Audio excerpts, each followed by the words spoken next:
Hi, I'm Nikko Hurtado, and I'm at Black Anchor Collective in Hesperia, California. And this is my new Dia de los Muertos tattoo DVD. I'm actually putting this Dia de los Muertos tattoo DVD in order to, I had been doing a lot of the Day of the Dead tattoos lately, so I figured, you know, it was something that maybe people wanted to see, and I've seen a lot of them done lately, a lot of the tattoos, so I thought maybe I'd put my own input out there and have people kind of see how I do them. I'm actually covering the concept and design of like the makeup on the face and how I come about it, and like reference that I look at as far as like a skull and stuff like that. I'm covering a different palette than that I've been using but don't normally use in my color portrait stuff. So this is more of like a painter's palette, and you know, just trying to keep light source colors in light and shadows in shadow, and kind of using them together. So hopefully this creates a more 3D tattoo for you, and also covering value, shape, and the filigree, and just giving a different inside look at doing them, you know, a different angle of it if you're not thinking of it like that. So hopefully this helps you out. Let's go ahead and get started.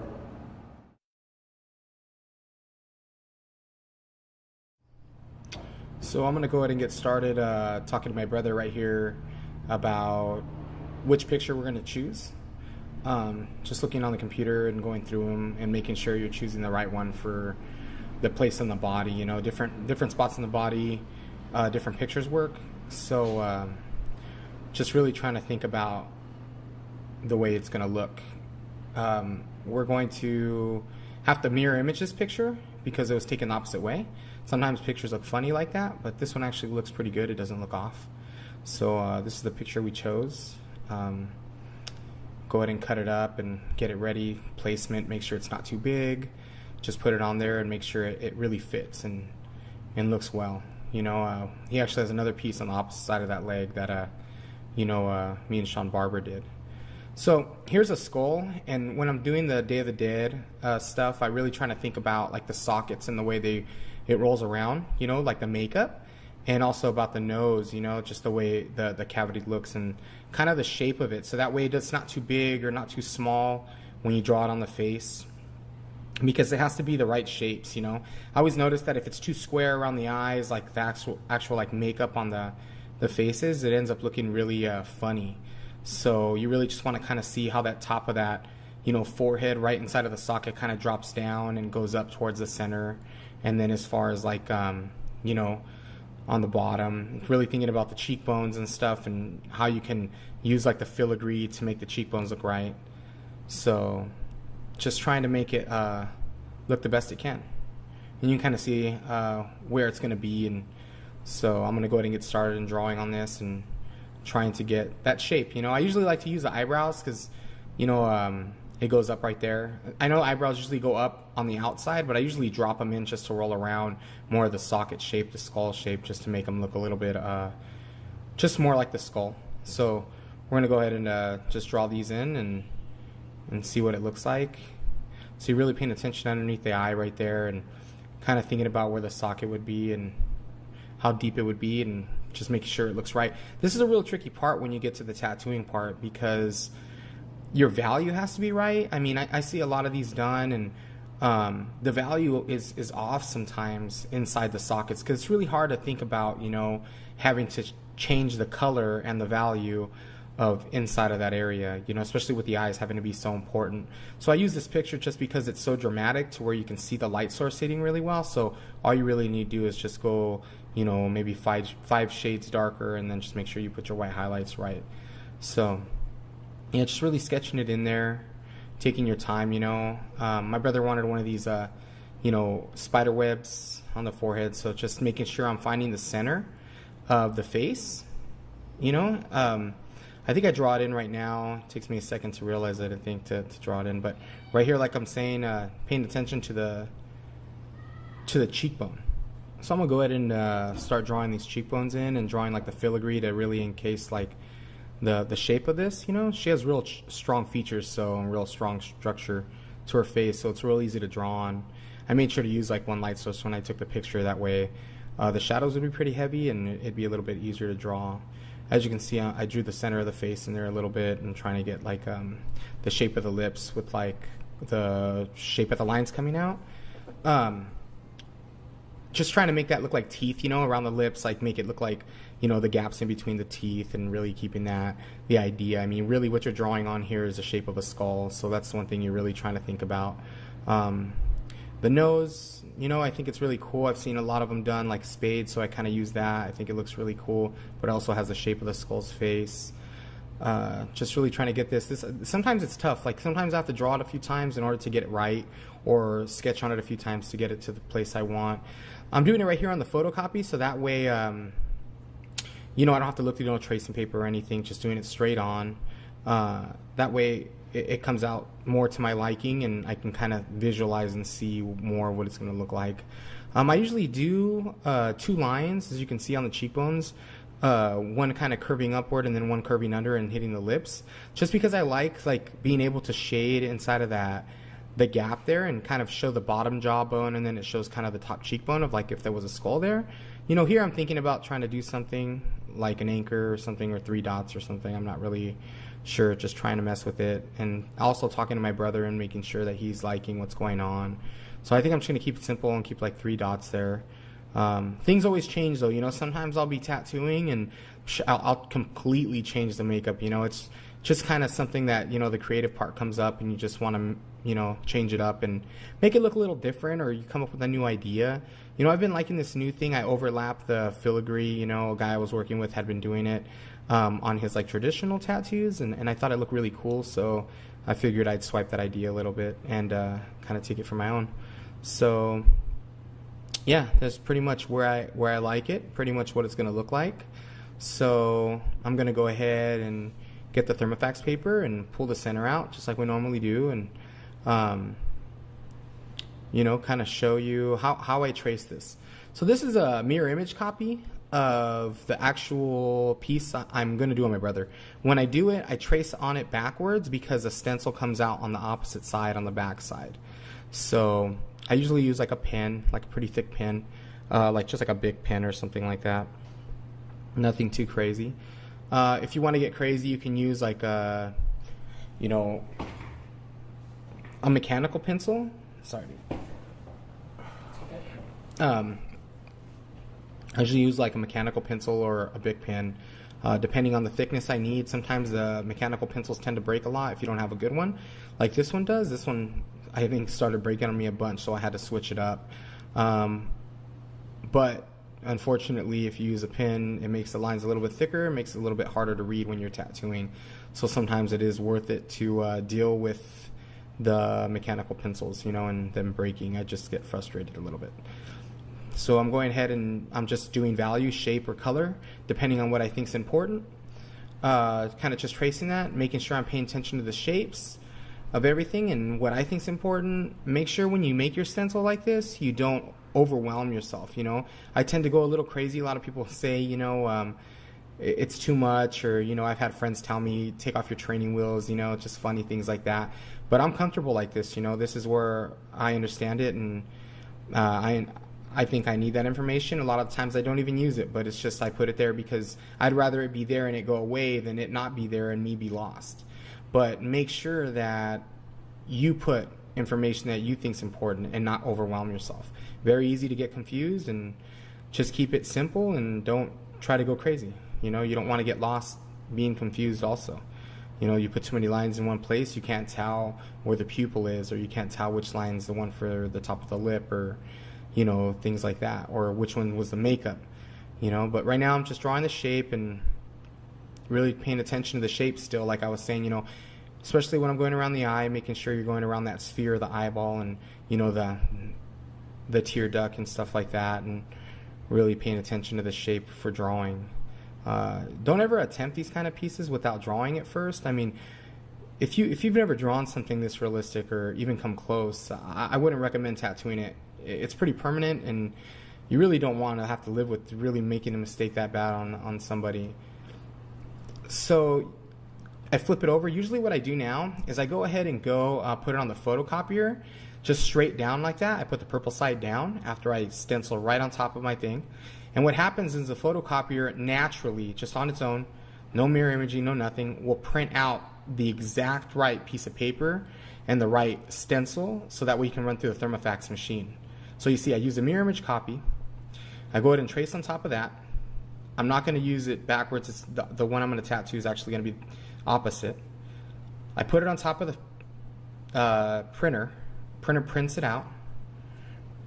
The printer gives me my my paper I'm going to run through the thermofax. So real simple. Go ahead and show you here. And that's what comes out the printer. You know, so when you run it through the thermofax, it's perfect. It's the right, it's mirror image just right on its own. And you don't need mirror imaging on your actual printer. You just do it in the Photoshop like I normally do. And then you come out with a nice, perfect stencil that you can use. And you can keep running if you need to, you know, if you put it on and it ends up being blurred, you can just keep running them and getting new ones, you know. So that way you don't have to use just a one-shot stencil. And, you know, I usually make this stuff for my stencils. It's really strong. It's just like speed stick deodorant I put in, and I go ahead and melt it down in a microwave, and I mix it with you know, green soap, distilled water, and alcohol. It's usually 1 full stick of deodorant, melted down in the microwave about 15 seconds. That's the stuff right there. And then whatever the liquid comes out to, like the amount, I get the exact same amount of green soap and a distilled water, and it has to be like half green soap, half distilled water. And I go ahead and make sure it equals the same amount as the deodorant that was just melted.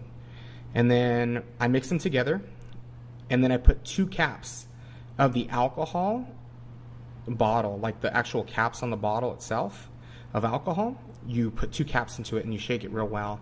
It'll get a little thick. If it gets too thick, remelt it, add a little bit here and there. But the stuff is awesome. You know, see how well it sticks here? I mean, it works really great. See, you only pat it once and you try not to smudge it, but a little bit comes off. Give it about 10-15 minutes to dry, and that thing is going to be stuck on there the whole time you tattoo. It really is amazing stuff, real cheap to make. It only costs like, I don't know, maybe $3 to make it, and you have enough to last you a month or longer, you know.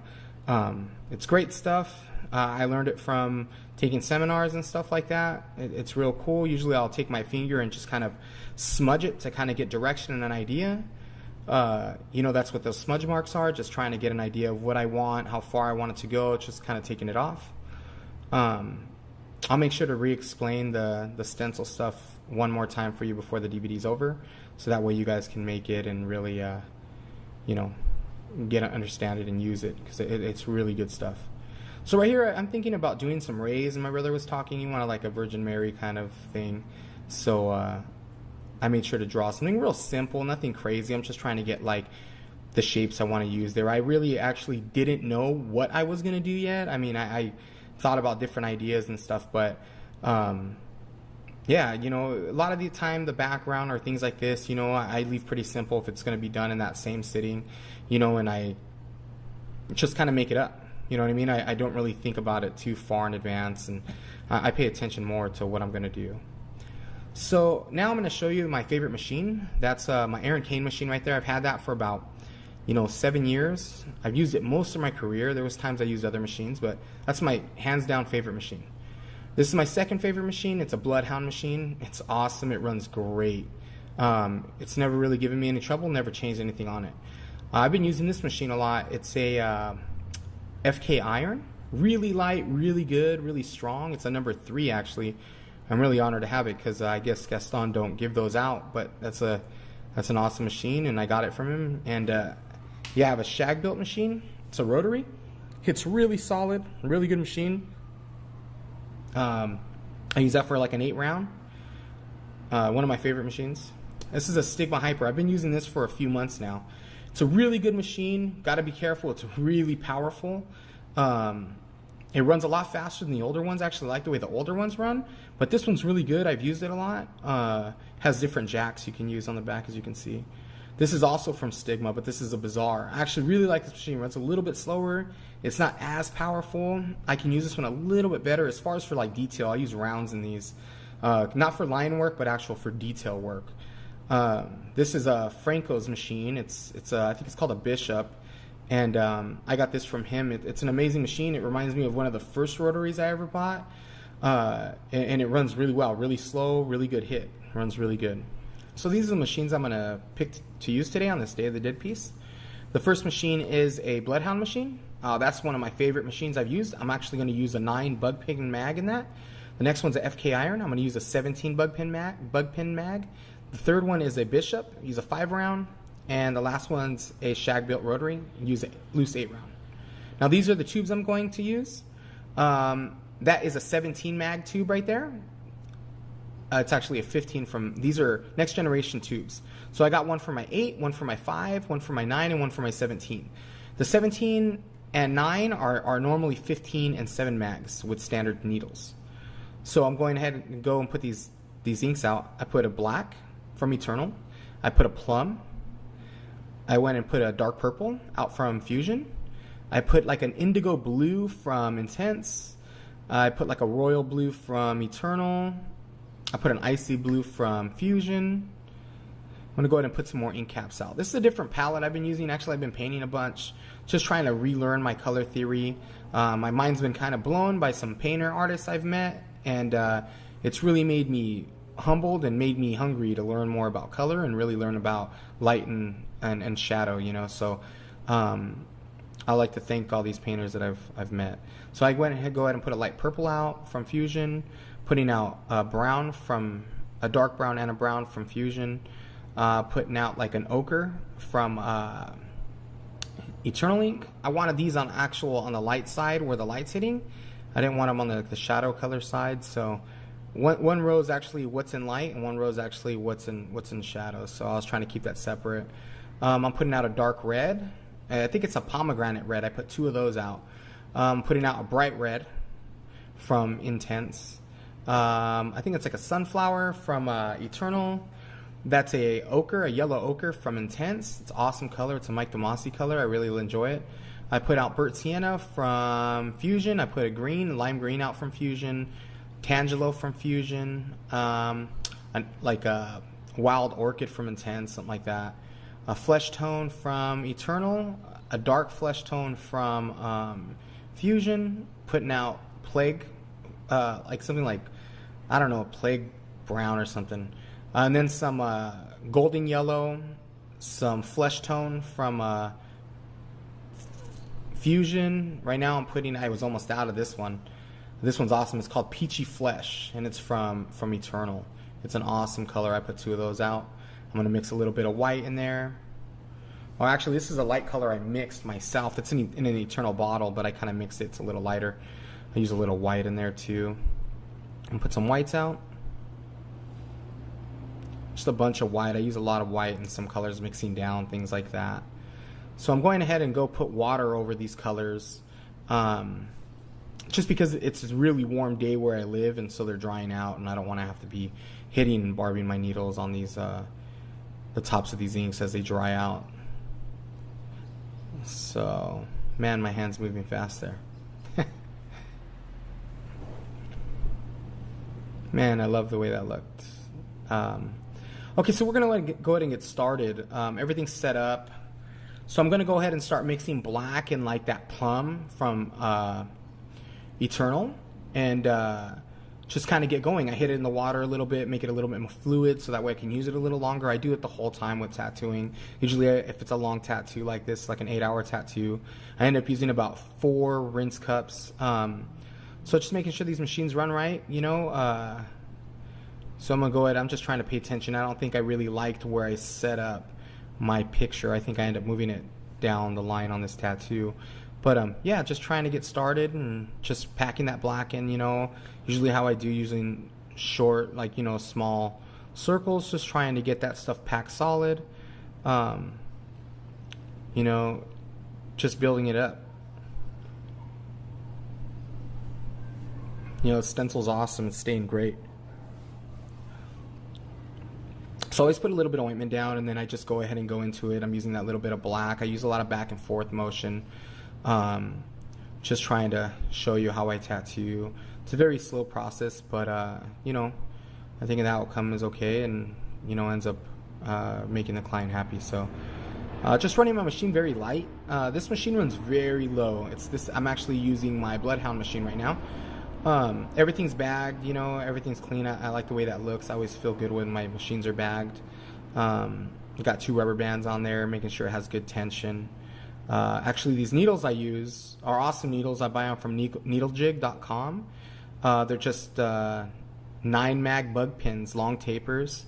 You know, I made these needles for years and years, you know. I mean, I think up to like maybe even a year ago I made them. I've been tattooing about 8.5 years and at this point. And, you know, I just had to make them every day or every week. I'd make like 40 of them or something. And, you know, finally found a company that I'm happy with, that I order from. And the needles are really, really awesome. They're good quality, and I don't ever really find barbs in them. And it just seems like they're very good quality needles. I'm not sure how much they are. You'd have to check online, but yeah, needlejig.com. So yeah, I'm just go ahead and I'm still using black right now. I'm just using straight black with a little bit of plum, maybe even a little bit of purple. As I get closer to the jaw, you'll see I'll start using a little bit of black, purple, and red. Using a little bit more red. Right now I'm kind of mixing back and forth with everything that's in shadow, using a little bit more of like an olive green in there, and a little bit of like the olive greens is from Eternal also. It's an awesome color. Olive green, and then into my blacks and purples. So I'm actually gonna switch this because it's irritating me a little bit, and it's not in the right area. You know, I think that it's better if I have it to the side a little bit. See it a little bit better. That's a little better. I think I adjusted a little bit more later too. It's very hard to get the right placement. I'm sure you guys have all dealt with that. So yeah, this is my hand movement, just small circles, small strokes. Right now I'm just using probably straight black, little purple. I always mix a little black into my purple, just building it up, you know, just trying to have some fun and really trying to build it up. Yeah, so this is actual real time. I wanted to show some of that so people could see my hand motion and kind of how I pull and push my machine. Yeah, this is my Bloodhound machine. The thing's rocking right now. I was packing it right now, just really rocking it. I was really happy with the way that machine was running. So just a little bit of Whiteman and just going in there using black. Right now I'm probably switching back and forth. I'm mixing probably a little black, a little green into like olive green into my black. Just trying to mess with like the temperature of the shadow, you know. It's a little further away from the jawline there, so I'm using a little bit more olive green just because it's a little darker, a little cooler shadow.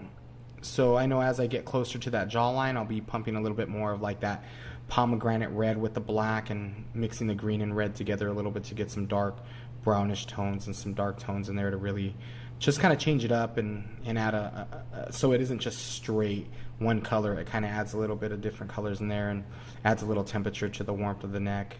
So right here I'm just probably using black again, maybe even a little bit of green again, just going slow and building it up. But yeah, this machine's rocking, man. Really liking it. I've been using this machine for about, like I said, maybe 2-3 years, but I use it almost every day. It's like an old faithful. It's like one of those machines that just get better with time and just has treated me really well, you know. It's really crazy with machinery because I've got other machines from him, you know, and they're great machines, but man, this one is just one of those special machines. It just has its own personality and it just runs amazing, and it's absolutely one of my favorite ones. So I'm just building it up, taking it slow, building up, doing some black. I think I'm going to be getting a little bit more high speed here. I just wanted to show you guys some hand motions here in the dark stuff as I started, and just kind of show you how I build it up. I'm using like I said, a 9 mag bug pen right now, and I'm using a Next Generation tube with some red rat grips. And yeah, so you can see this isn't the natural movement here, but it's very fast. And yeah, I wish I could move that fast. I'd be doing a whole lot of tattoos. But yeah, you can see there's a little bit more purple in there, a little more green. I know we're kind of far out, can't really see, but now you can tell I'm putting a little bit more red. See how it's wiping away? Just got to get in that temperature. It's like the same value. That's one thing. So yeah, I'm just mixing a little bit of black or right now I just actually mix some plum and purple with a little bit of red. You can see the color in there going. So I'm going to hit that pomegranate red a little bit. Hit a little bit of purple, or that's actually plum. Pomegranate red and a little bit of plum. Hit the water a little bit. stick it underneath that jaw, get that dark value red in there, just kind of build it up, just kind of take my time. And yeah, so get a little bit same color, a little bit of purple, a little bit of plum, and a little bit of red. Just kind of mix it up in there in my tube and make sure it's the right value. Hit the water, and off we go back to the jaw. Just kind of getting it under there. And I like soft edges, so really trying to make that edge soft. I'm not trying to make a hard line there. I'm just trying to keep it real soft. Keeps things a little bit more realistic. I know a lot of times my stuff, in the past and even now, I'll end up going too tight and making it too crisp, but I definitely like soft edges a lot, and then just deciding where the hard edges should be. As you can tell, this stencil's staying awesome, and when we get to a part where it's a little bit more boring on this DVD, I'll go ahead and explain that mixture again, because it's really helpful, and it's helped me a lot.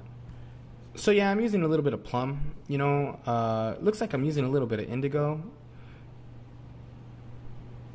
Just using a little black and plum right here. Just getting it real dark, maybe even a little bit of purple, just trying to get that area in there and blocked in, just some dark values. It's not a perfect drawing, really I'm just looking over and just trying to get that idea of what's going on. It's like feathers underneath her neck, it's like a rough kind of, so I'm just really trying to get the idea and the feel of it. Like, I'm not trying to be perfect. I notice when I try to be perfect, it takes me so much longer, and it just doesn't end up turning out right. I end up overworking things. I'm just trying to make decisions right now, and just trying to be confident with the decision I'm making, and just go with it. I'm having fun. This is a fun piece, and it has a little bit of imagination to it, and it's also a portrait, which I love to do, and I just think it's really cool that fun piece. So make sure you enjoy these pieces. Make sure you're not just overthinking it and just stressing out. The more you stress out, the more you're going to be making mistakes. The more negativity you're going to be bringing. So just really try to be confident with the decisions you make, and be confident with what you're doing, and I promise the piece will come out good. You'll be a lot more happy with it, and it'll heal up a lot better and give you the chance to go into it again and adjust whatever you think needs adjustment. It's better to make the adjustment on the second time around rather than overwork it and scar someone and not be able to adjust it ever. Things can be adjusted. They can't be changed, but adjusted, yes. So just going in there, I'm using a little bit of blue now. Now I'm probably using a little periwinkle color mixture I'm mixing there. You can get a great periwinkle from Intense. Eternal sells a great periwinkle. And so does Fusion. They all have some great colors. These are the three companies I use very often. They have great colors. It's great companies. I really don't use anyone else other than that. If I was doing black and gray, it'd be a little different. I'd be using some silverback ink. I like those mixtures, but for this is all color. We're using all just the color companies.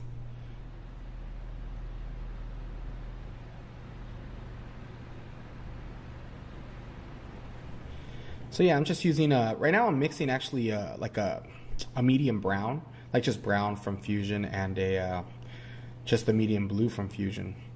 I'm not really sure what the color called exactly, but you can see there pretty clear what it is. It's not a dark blue, it's not a light blue. Mixing those to make like a nice gray. Depending on how much more blue you mix with the brown, or how much brown you mix with the blue, it's going to make it a little darker. But you see there, mixing a little white into it, hitting it, it makes a nice gray. I want it a little bit more brown. I can hit a little bit more brown, make it a little bit more a brownish gray. And then just going, and you can see the color right there that I'm mixing. It's like a little bit of a brownish, reddish, like gray. Really cool periwinkle color I'm just mixing on my own. Really cool. I learned this from painting. Just kind of mixing opposite colors. It's really just like an orange and a blue you're mixing to make like a gray, and mixing a little bit of white in there to make the values different. So just mixing those together, getting those down. Right now I'm using that FK iron. It's a really super light machine, super powerful machine, runs really well. I actually just started using these red rat grips maybe about 6 months ago, ever since I started working with Carlos Rojas. If you haven't had a chance to look at his work, his name's Carlos Rojas. He's a really amazing artist that's been working with me, really talented painter. He introduced me to these. I've seen people use them, but I actually had the chance to use them with him, and I went and bought some, and I quite enjoy them. And they're real comfortable on my hand and less hand fatigue. So I always tend to wrap my clip cord around my machine. You know, I wrap it the opposite way, right underneath the vise. It tends to balance my machine out a little bit better. Really helps me move around. I actually learned this from the guy that I apprenticed under, Mike DeMossi.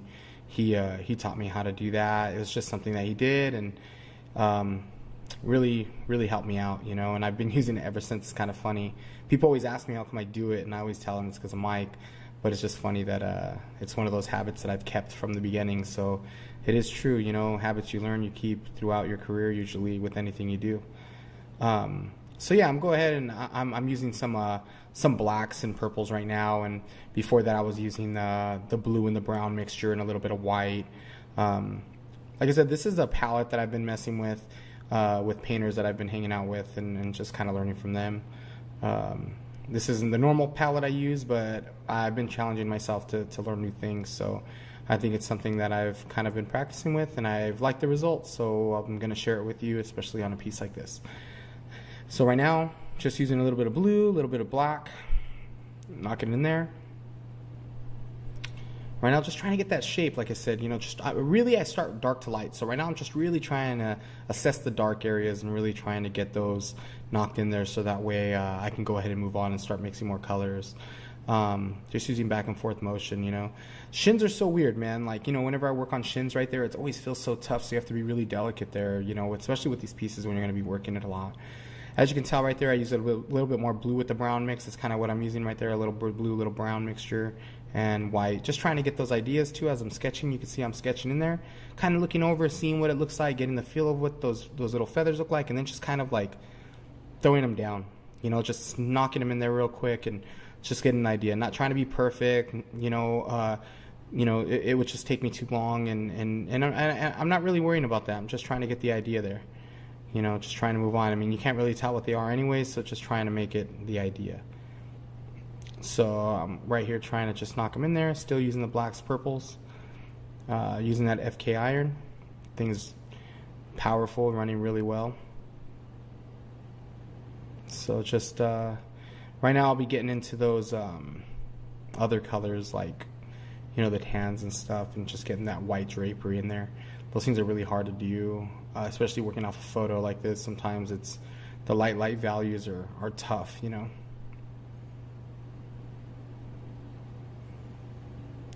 So right here, I'm just knocking in a little bit of mixing a little bit of brown, a little bit of blue, probably a little bit of black and purple in there, mixing those four colors together to make this like not quite a black value, but pretty close, you know, trying to transition out of the black into like the gray values into the feathers, you know, just trying to block those areas in and just building them up slowly, you know. Right now I'm back to the Bloodhound, and I need a little tighter of a machine, so after I knocked in those big areas and just kind of just trying to knock those in there, just trying to get it to the point where I can put some light whites in there and really make a smooth transition. I mean, you could, if you wanted, you know, just pick up a gray and use it. I like mixing grays, like bluish grays and stuff like that. I think it gives it a little bit more of life, you know, a little bit more color to it. But if you wanted, I mean, make it a little bit more simpler on yourself. You could put an actual gray out and just use black to gray. But I tend to like to change the colors a lot more than that. I like to, for it not to be perfect. I don't like it to be so uniform. Then it becomes so boring and dull. You know, I like it to be a little bit more organic and fluid, or just where it goes together but doesn't, you know, like it matches but it's not perfect color. It's like the same color you're mixing but the value's a little off. Maybe there's a little bit more blue in this area, a little bit more brown in this area. I just like the way it turns out. And honestly, when you keep going into the white, it starts to mix into the same color. So once you get into the highlights, it really just starts to become the right color. But you can see here, same thing, just mixing those blues and browns together, mixing some white, really just trying to get those areas in there. You know, stencil staying great, swiping away a little bit. It was a really hot day this day, you know. Really trying to keep the air conditioner cool in the shop while we're doing this. It was a long day. But usually I only get to about this value, and then I'll move on. Like I pretty much won't go very much whiter or lighter because I won't want to wipe. I won't want to wipe any blacks in there, and really just won't want to just stain or dirty the colors, you know.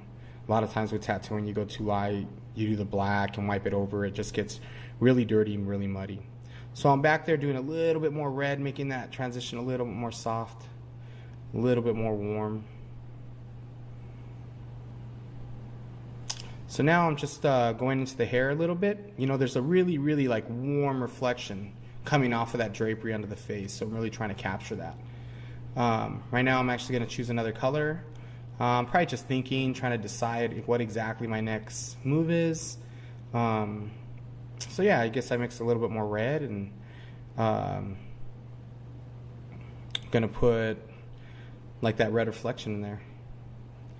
And that's a little bit of like maybe like a little periwinkle gray right there that I was mixing into, and then I'm going into like, I think it's called, oh man, I think it's ochre from Eternal, and it's a good color. It mixes well, makes it a little bit more green because I probably mixed into a little olive, a little bit of gray, and a little ochre to get that color that I'm mixing right now.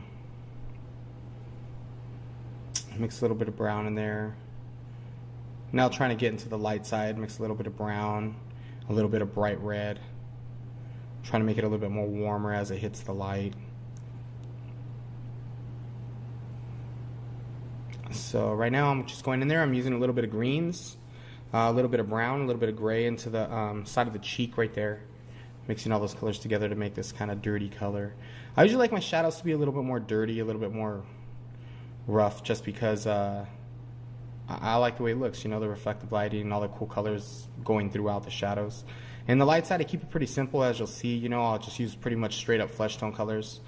Right now I'm using a 5 round, just outlining that flower on the chin with that Bishop machine. It's running pretty good. My 5 round was a little rough this time. It was running a little hard, so I had to back it up a little bit. It looked like it wanted to cut.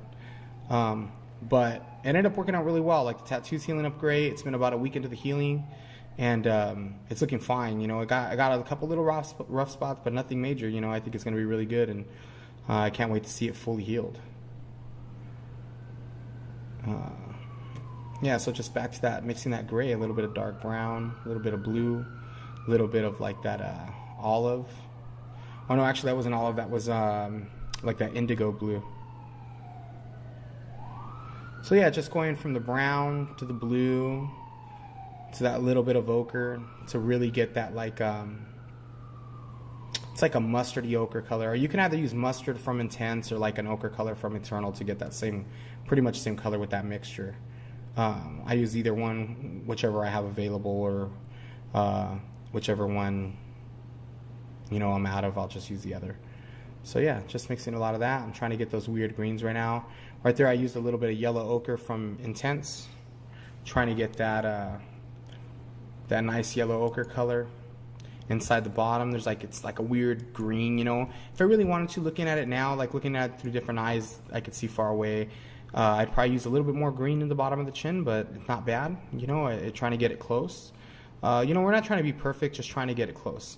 Okay, so we're doing the flower now. I'm really trying to think of, okay, I'm going to do a red flower, okay?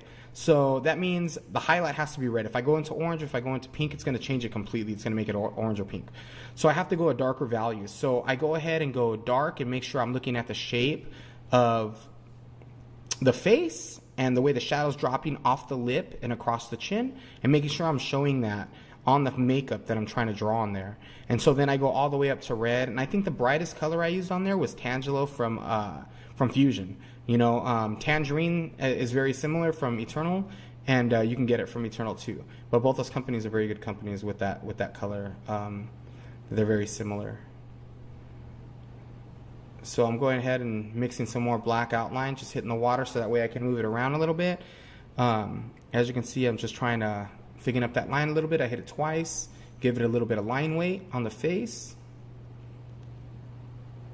And I am just probably trying to see what's going on. Let me see. Yeah, just outlining it in black.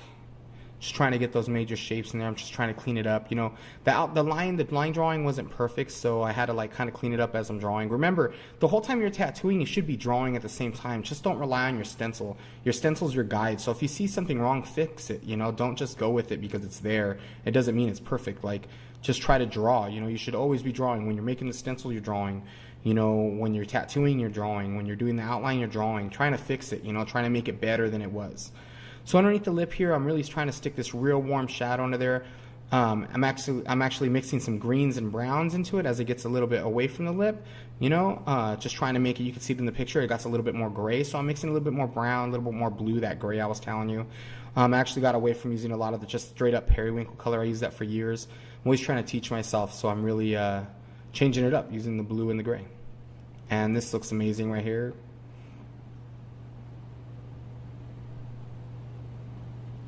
I like seeing the ink in the rinse cups like that. It's pretty cool. So go ahead, and I'm using a little bit of like a burnt sienna, and actually the burnt sienna is from Eternal, I think, or Fusion, one of them. I'm not really sure. I think it might be Fusion actually that the burnt sienna is from, and mixing it with that brown, trying to get that orangey, dirty green color. So a little bit of brown from Fusion right there. And then mixing just a little bit of that burnt sienna again. And just hitting the water, trying to get that cool color that I wanted in the cheekbone. Just trying not to mix any white to lighten it up. Just trying to keep it away from mixing the light. I'm just trying to keep all my whites in the light source. You know, this is kind of like what I was trying to tell you is the things I've been learning. Just trying to keep that real separate. You know, that way the whites in the light source look a lot stronger, a lot better. So just trying to really, really rinse out. And you can see I'm keeping one dark rinse cup and one light rinse cup. It'll probably get dirty here real soon, but as of right now, I'm still trying to keep a light rinse cup. So my dark colors don't go into it. So I'm using a little bit of burnt sienna, a little bit of red, and a little bit of tangerine, tangelo color into the skin. It must have not been right, so I'm going to mix a little bit of that ochre to it. As you can see, my ink's drying up a little bit. I really hate that, but unfortunately, where I live, it's a little bit dry and warm, and that's what happens. So you can avoid that with putting water on top and just kind of doing that stuff. So I'm just laying out that color. It's a real warm pinkish color, real warm into the cheekbone.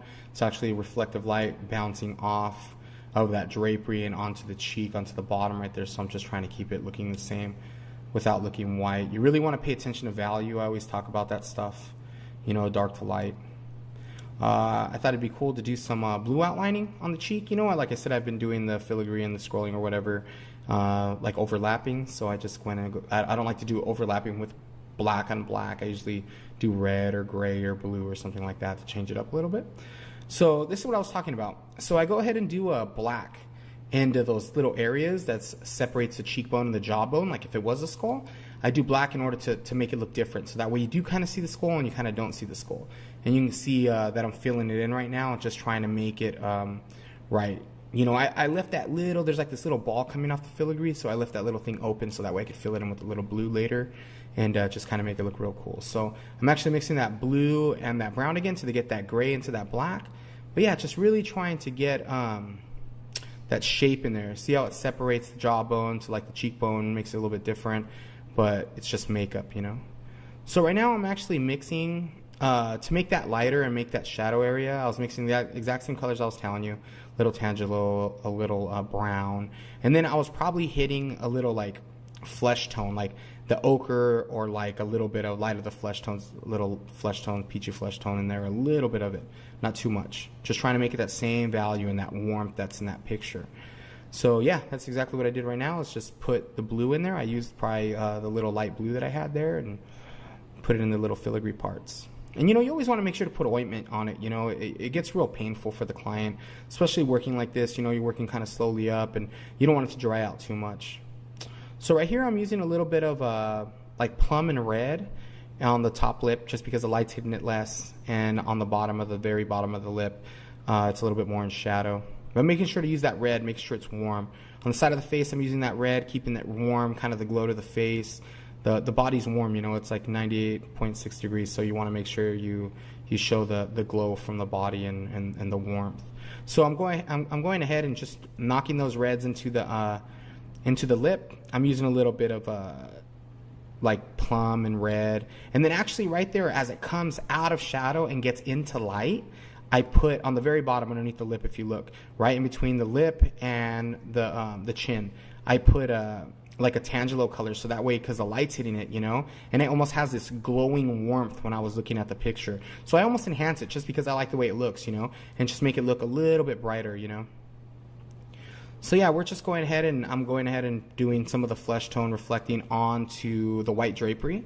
I mean, it light's hitting the face and then bouncing off and hitting the drapery, you know. So it's actually coming through the other side too. So you really want to show that. It'll make it look a little bit more realistic, a little bit more believable. Right there, I'm probably using a little bit more greens as it comes out, just getting away.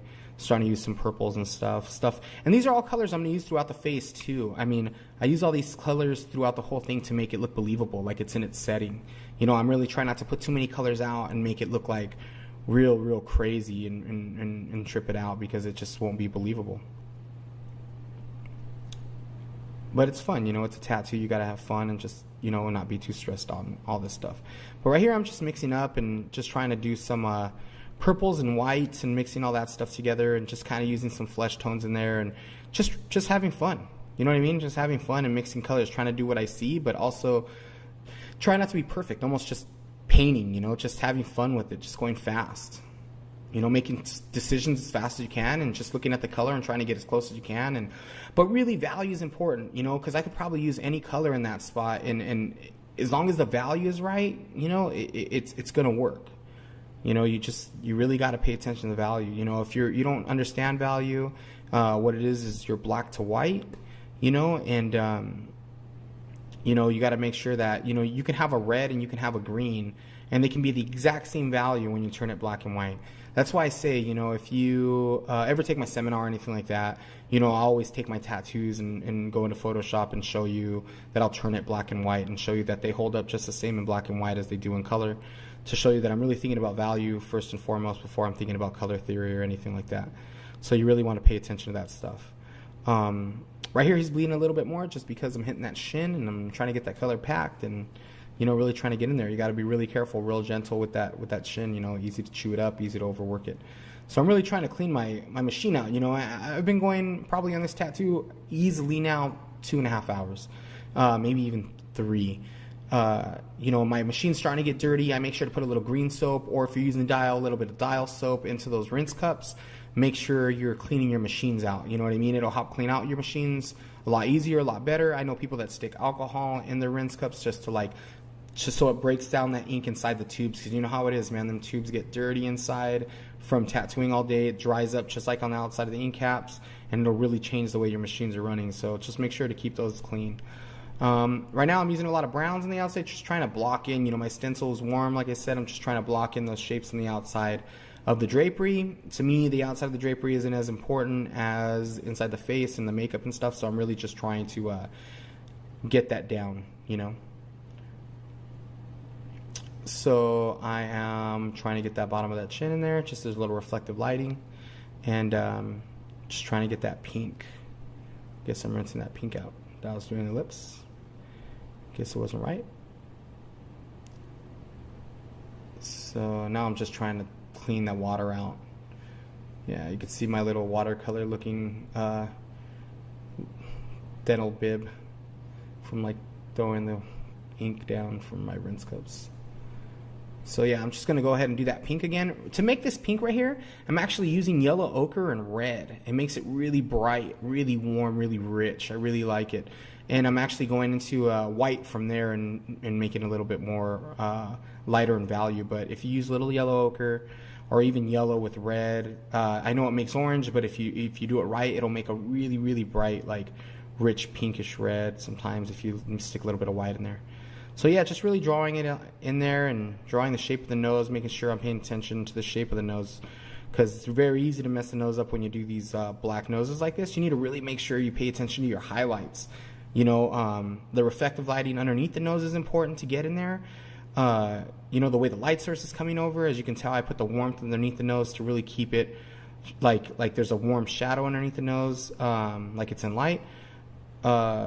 Really paying attention to them highlights, man, because you get rid of those highlights on them noses like that, and that tattoo is going to look so off. It's going to look really bad. So you got to pay attention. You can see how I'm paying attention to the shape. It may not be perfectly her nose, but I mean, this is just a Day of the Dead portrait. It's not meant to be completely 100% perfect. It's more just meant to have the feeling of those faces and the makeup, and just really paying attention to the value and shape of the nose is more important than losing it and just not making it look right and overthinking it. Just make smart decisions, So I'm going to go ahead and do the pink in the cheeks. The cheeks got a little bit more pink to them, a little more blood flow to them. So as it comes out of shadow, I'm mixing a little bit more red into my browns and really trying to make it believable, like it's starting to curve into light. So just hitting that. It's a little bit of tangerine, really making that come out. I've really been liking the tangerine. I've been messing with colors a lot and just kind of changing it, but I'm using dark red here to outline these. I guess what these would be, like the little flowers. These are flowers around the eyes. Usually they put flowers into the sockets of the skulls, so that's what these represent. And just I don't know if everyone knows what Dia de los Muertos is. It's a holiday in Mexico, and it's just celebrated in remembrance of the dead. So that way, when people have this stuff, it has to do with a Mexican holiday, and it's got a little bit of culture to it. So I think it's really cool. I really enjoy doing them, being Mexican myself, and my dad being from Mexico, and it's just really cool to be tattooing stuff like this on people, even if they don't know what it has to do with or anything like that. I think it's cool to drop a little bit of my culture on the world and have them enjoy the look of it. I think it's cool, and thank you for all those people that have let me do them. And I honestly, people always ask me all the time, are you tired of doing them? I'm doing so many of them. I think a lot of people do get tired of doing them, but really, I really don't. I enjoy it. I think they're really cool. I'm always looking for new pictures of women and taking new pictures just to get a new face to work off of and draw different makeup. I usually draw the makeup on the fly there. One of the artists that has really inspired me for this stuff is Sylvia G. I had seen a lot of stuff like this for a long time, and I liked doing them, but man, when I seen her stuff, it was refined to the point where I was really inspired and started doing them, and had a chance to tattoo a few of her art pieces. And then from there, I just I enjoy doing my own now. I just enjoy not even looking at her stuff as far as before I draw it, and just kind of making it up and making it my own, and choosing the colors on my own, and just really going with it. So I thank her for the inspiration, but now I'm really enjoying just taking my own take on it. And that it has to do with my culture. It really excites me to do them on people, so I just think they're very pretty. I actually want one on myself. So yeah, you can see here the stencil's starting to wipe away, but you know what? Now I use it as a guideline. I'll put out the stencil I made if I end up losing the shape of the piece, because the guideline really is just the filigree on the face now. Now I can use that as I don't know if you ever took art classes or anything, and they make you draw in squares and you copy, this picture off of the 1-inch squares and blow it up. And that's kind of how I use the filigree and the makeup. I kind of use it as a guideline, and I kind of eyeball it and make sure it's in the right spot. So if you end up losing your stencil and you end up stressing out, just go ahead and put your stencil out, or put the picture you actually drew out, and you can just look at it from there and use the guidelines from there, and it really helps. It really makes it a lot easier because there's not much to fill in there. It's very simple and very just there. So like I said, just be confident with your decisions. So we're probably easily, in this tattoo, I'm thinking I'm 4.5 hours and 4 hours in, a very slow tattoo. Just trying to build up them shadows. I'm using a lot of brown, I'm using some greens in there, some reds, and some purples, trying to just get them shadows like it's believable, like it's out of the light. I'm not really mixing any white into my shadows, not trying to make them too light. As it comes in, right there was really, really hot spot there, so I added that little tangerine in there. Just trying to clean everything off. So yeah, just trying to make sure them shapes. Look at how I'm doing these sockets, okay? So the light comes down while the brow is there, underneath the eyebrow, that goes out of light because the light's not hitting it. As it comes back into light, it's on top of the eyelid. Okay, the bottom eyelid is not as much in light. So you really want to pay attention to that. Even if you go a little bit more crazy and just make it darker and lighter, it's going to look right. But I see a lot of people don't mess with the value. If it's going to help you, you know, the reference you're using, make it black and white so you can see what it's doing. Maybe darken it up and make it black and white so that way you can see how dark the socket should be, you know. It's really going to help you to do that. But I would definitely think about the way the light's hitting it and what's underneath and what's on top. So that way you know the bottom lid is underneath, not as much light hitting it. The top lid's on top, so there's more light hitting it. You know, just pay attention to that. So when you go to darken up, of course, the bottom lid's going to be darker, top lid's going to be lighter.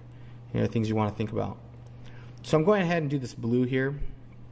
You know, I like to fill these parts in blue and make them right.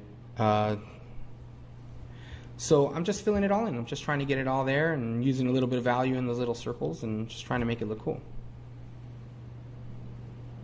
You know, so right now I'm just kind of using that indigo blue, and I think that's from Eternal, and I mean Intense, I'm sorry, not Eternal.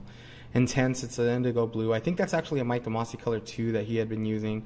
But I'm also mixing that into my brown and that medium blue color from Fusion. So just making that cool little gray in there. Right now I'm just blocking it all in, just trying to get in there. You can see my stencil starting to wipe away. Tattoo's taking a long time, but it's coming together, you know? It's coming together, and I'm pretty happy with the results right now, you know? My brother is in a little bit of pain, and I'm feeling a little bad for him, you know? Long tattoos hurt, you know? On the legs are sensitive, you know? But he knew what he signed up for. I guess we all know what we sign up for, right? When we're getting tattooed. It's not fun. But we go through it because you end up with a beautiful piece you enjoy, and it's cool, you know?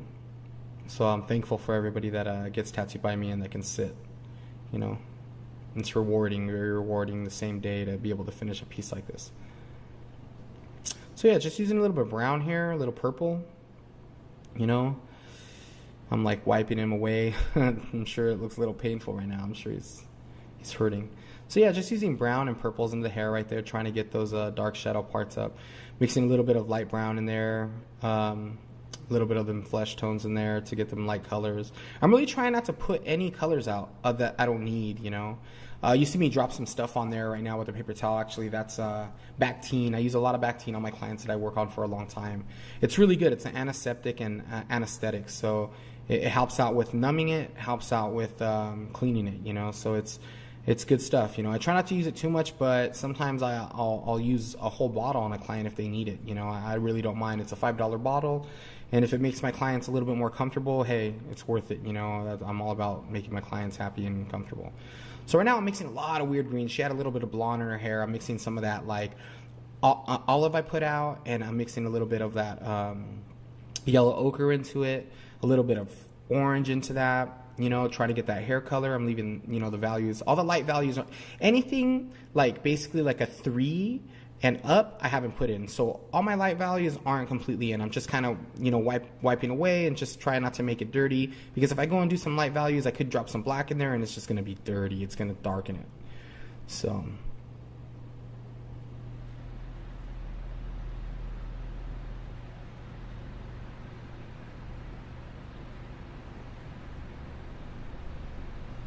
okay, so right here I'm actually mixing like a light flesh tone with some purple maybe and some blue, real light.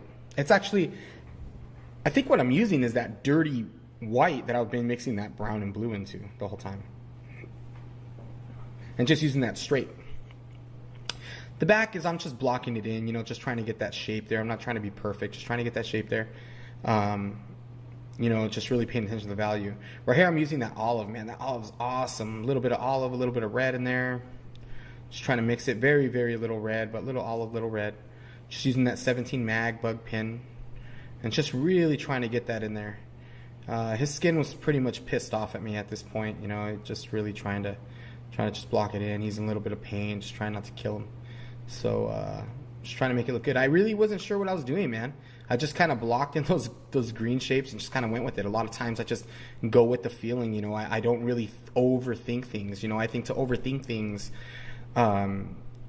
hinders you, you know. You kind of just don't let things happen. Sometimes I let go and just follow whatever happens with what I'm looking at.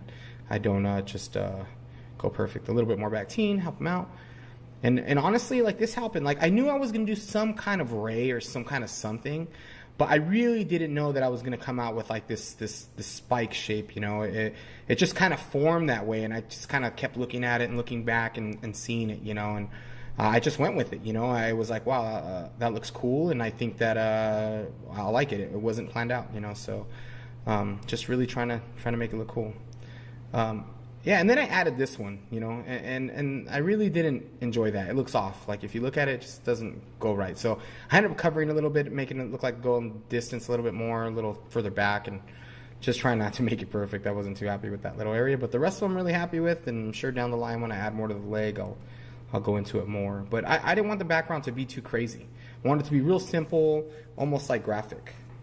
So yeah, so now I'm having fun, man. These are clean gloves, clean hands. I'm just putting out some colors. So I'm putting out some, I think, peachy flesh.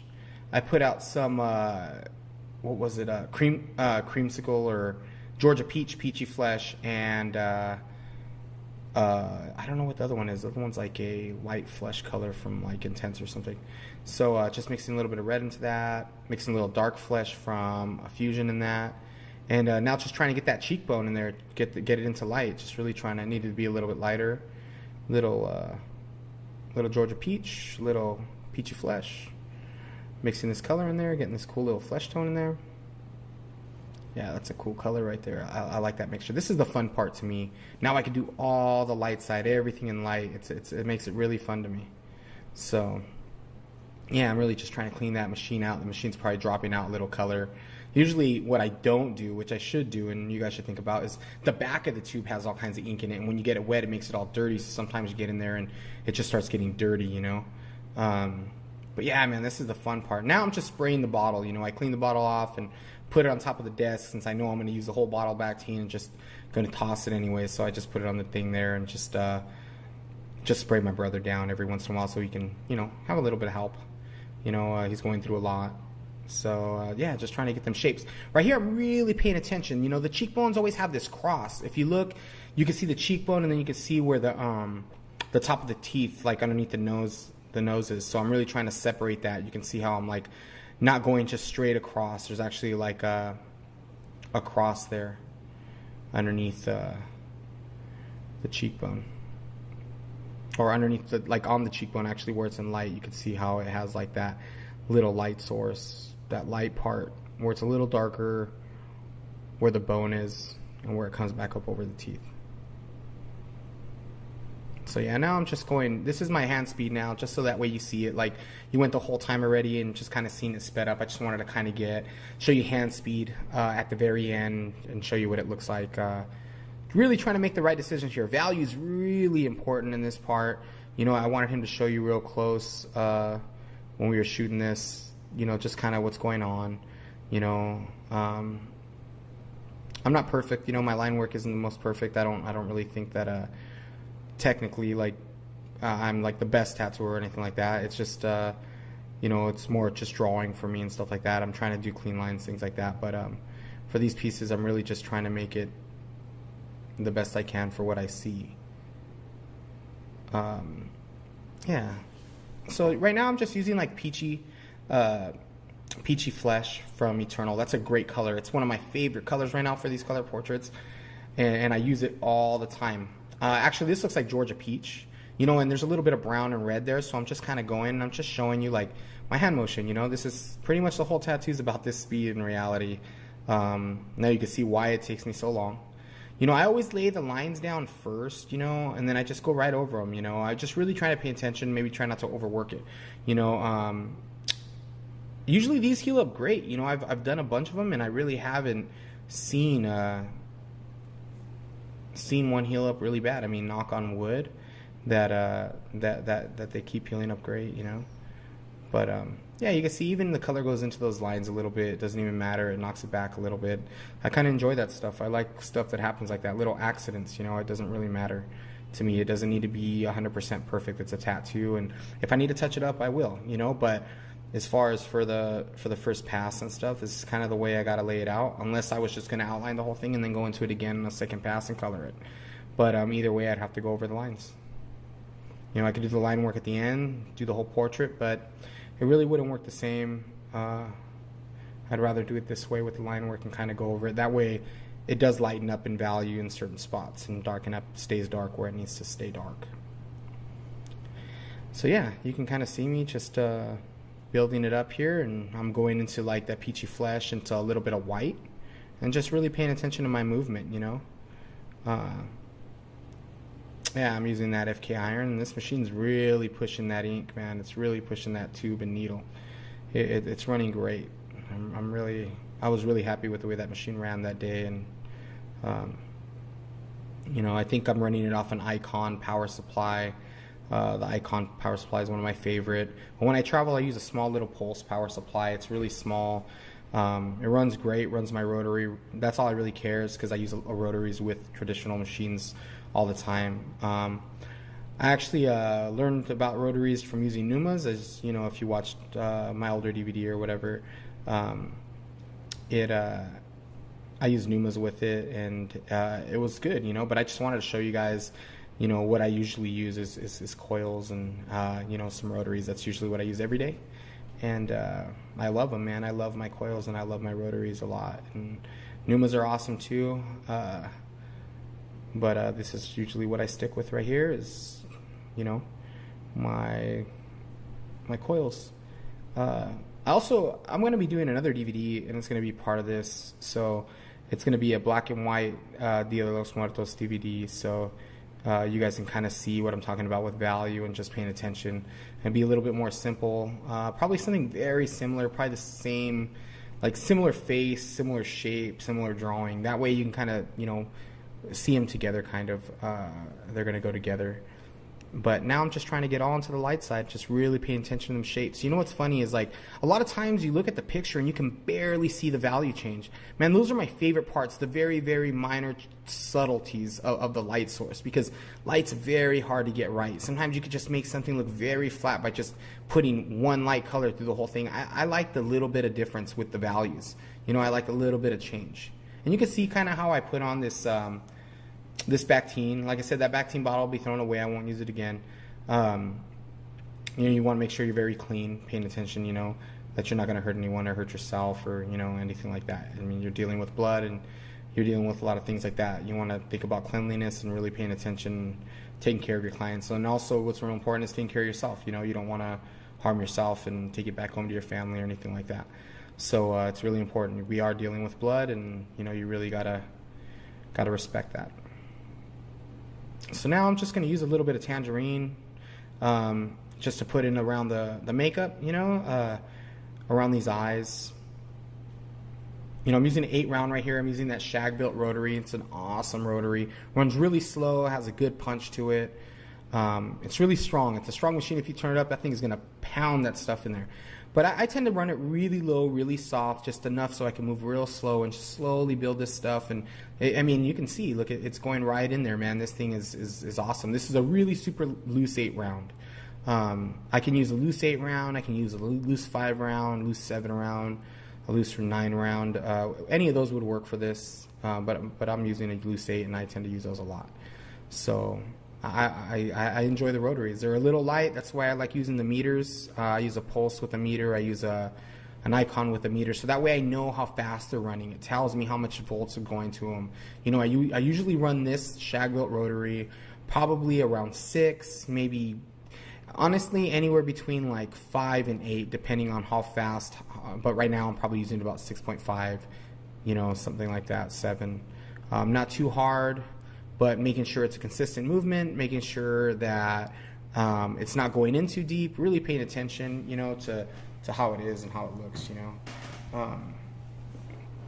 So yeah, I'm just going through it and trying to make it look solid, and I'm actually in those little areas that I'm leaving open because I'm not trying to make these completely solid. I'm going to do a little bit of white or flesh tone highlights. I've been doing that with my the makeup that I've been doing on these girls, and it's been fun, you know, just trying to make it look embedded in the skin, you know. I think it's cool. But these 8 rounds and 5 rounds are standard taper number 12 needles, or long taper number 12 needles. I really don't pay attention to it too much. Actually, what I've been messing with a lot lately, is number 4 bug pins. I mean, not number 4, 00 bug pins, but 4 round needles, and they've been working really well. This is one thing you really want to pay attention to right here. I'm using this 8 round, and I'm knocking in the shadow area in the eyes. You know, people tend to make the eyes white in the eyes. Eyes aren't white. You know what I mean? The whites of the eyes around are not white. They have shadows on them. They are light, yes, but you do want to knock in them shadows. If you make them solid white, man, that thing is going to look like a zombie. It's not going to look right. So you really want to pay attention to those shadows and really kind of put them in there, you know, and make them look right. So right now I'm just putting a little bit of Bactine on there, trying to help them out. And it also helps me clean it up. Put a little green soap on my towel, paper towel, and put a little bit of Bactine on there, and then clean it off, you know. So that way, you know, it kind of helps them out and doesn't give them a bunch of pain. So getting very close now. You know, I did all the light side of flesh tones. I need to still stick whites in there in the face. I'm actually making it move a little bit, and I'm probably going to start knocking in lights and doing the eyes, you know, trying to get the eyes in there and really making them look the way they need to. So yeah, so you can see here I'm just packing in that white, man, just trying to get that white. Maybe I'll probably boost the contrast in the background later, but you know, for right now I'm just going to do it the way it is and let it heal and then go back through it later. But I was looking at the rays and they just looked unfinished to me, so I actually grabbed some yellow ochre, some yellow that I had there, and kind of brightened it and faded it off into the skin. I actually liked a little bit more of a glow that I have. So this is kind of how I put some Bactine. I actually put a paper towel over there, make sure it's on there, make sure it's real. It usually helps them a lot. So I went through the eyes. I put a little bit of green in the eyes, detailed them up a little bit. You can see me just kind of going through there. Now I'm darkening it and just trying to make the eyelids look more realistic, look more right. I'm adding a little bit of eyelashes to them. Really paying attention not to go into the white. You know, making sure my needles hung out a little bit further. Added these little dots in there. It looked unfinished. I didn't like the way the spider web looked, so I just added that because I wasn't too happy with the way it just finished. So that's kind of things I say. Like, you just kind of go on the fly and just kind of make it up and change things, you know. That's the fun part about this. I'm doing the portrait, but I'm also have creative freedom with it and get to have fun. But now I'm putting the light values into the nose, light values into the eyes. I'm putting them flesh tones into the forehead. Really just trying to make it look right. I'm just like tightening it up, doing the detail I need to do, you know, to really make it look finished and make it look right. Remember, the most important things are value, drawing, you know. Color is the last thing you want to think about. But it is good to try color once you do learn value and really try to pay attention to, you know, using different colors. So right here I'm using a little bit of white, and I left a little gap, so I'm kind of just making it look like it's carved into the skin. You know?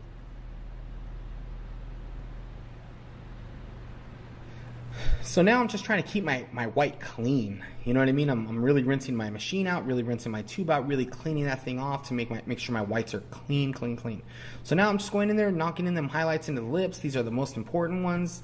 You know, if you're going to stick highlights anywhere, you know, you want to put them in the lips and eyes and nose. I mean, that's what I do. You know, I think it's the most important parts.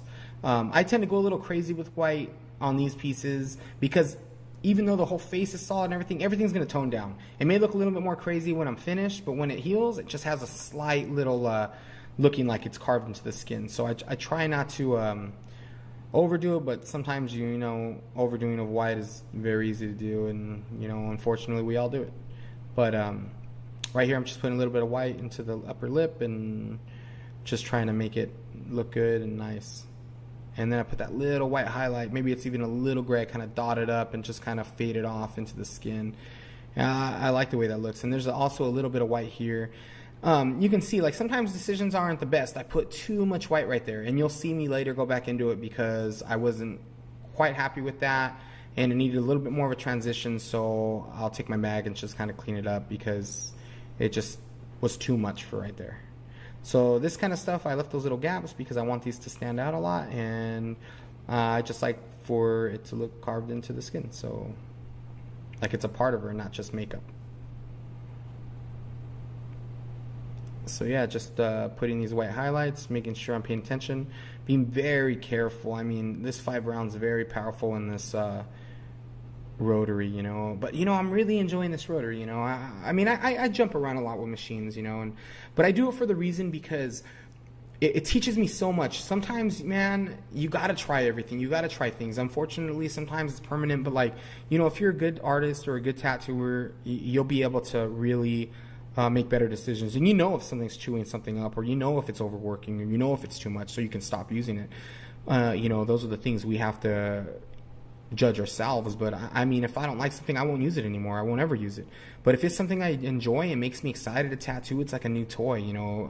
I think it's one of those things that keep me excited on tattooing, keeps me excited on learning. And you know, I love new toys. I mean, it's my job, my hobby, and my love at the same time. So I really enjoy getting new things for it, trying new inks, trying new machines, new power supplies, everything, you know, just everything, trying new techniques, painting and trying new techniques with this. So really search outside of the box and really try to make yourself, you know, learn. And you can see here, you know, I love tattooing. I just really do.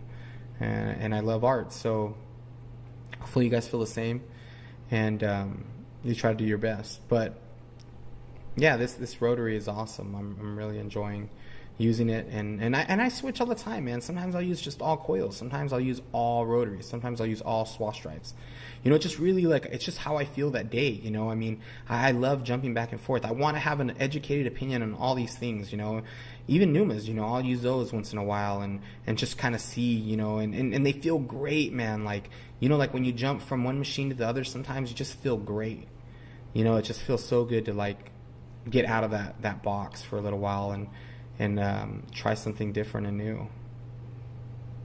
So yeah, I'm just kind of adding little white highlights, really paying attention to where they're at, trying not to add too many, trying to make these eyes look glossy, have a little bit of emotion, you know. Trying not to overdo it, overwork it, you know.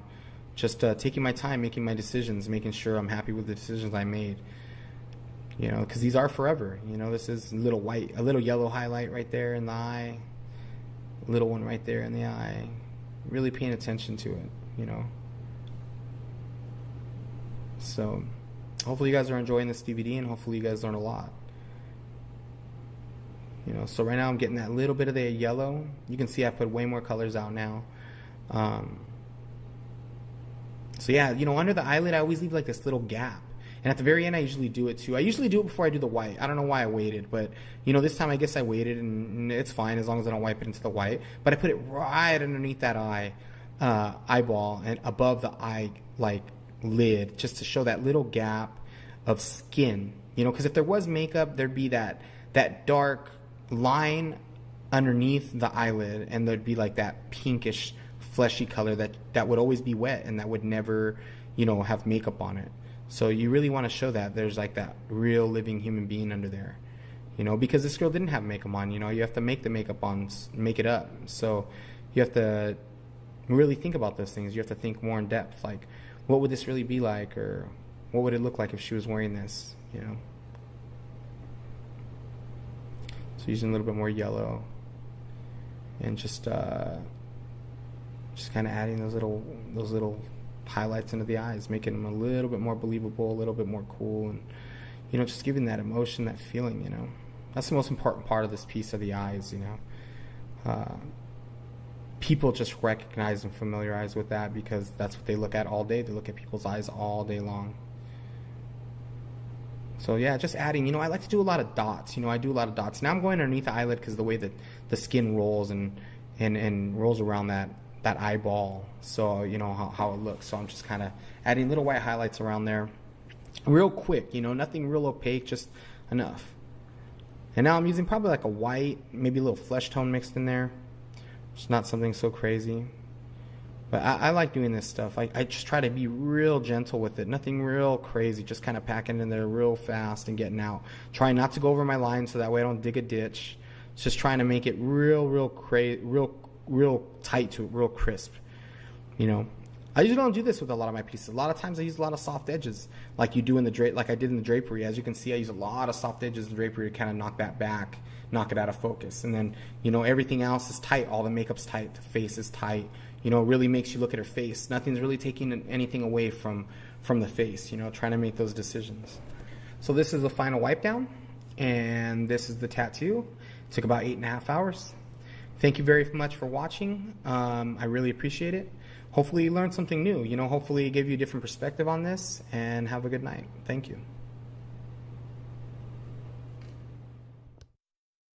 I just finished the Dia de los Muertos tattoo. It was about 8.5 hour tattoo. It went really well. The skin was real good. The colors went really well. The only thing that I covered that I think had a problem with more was the 5 round. It seemed like it was wanting to cut, so I had to really be careful with like laying the lines in there and not going too slow. So I had to actually mess with that a little bit and kind of make it work with it. Overall, the tattoo was fun. There was a lot of creativity in it because having to deal with the shape and value of the socket's nose to make them dark is one of the hardest things. But once you know and you kind of have an idea, then it helps you out. It went really well. Hopefully when you do it, you don't have a problem with the 5 round. But hopefully you learned something off of this information that I've given you on this DVD. I pretty much covered everything I do. Make sure that if you are going to attempt something like this, you draw it first and make sure you can draw it first because it is permanent on people's bodies and you don't want to make a permanent mistake. Everyone makes mistakes, but the least amount of them that you can make, the better you are. Make sure to keep an eye out for more DVDs coming from Black Anchor Collective and more DVDs from friends of mine that are going to be involved with helping people learn and education in tattooing. These tattoo DVDs are not meant for the beginner. These are meant for professionals that have been tattooing. So there is no setup and there is no teaching of how to tattoo. What there is teaching is just technique, and if you are a professional, you will understand these things I'm talking about. I'd like to say thank you to everyone that's helped me learn along the way. There's so many names that I could mention, but as far as the people out there, you know who you are that have helped me learn tremendously. People I've worked with, people that I've had the chance to meet, people I've really looked up to. I've told you who you are. Thank you very much again. Got love for all you guys. Thank you for watching. This is Nikko Hurtado at Black Anchor Collective. Good night.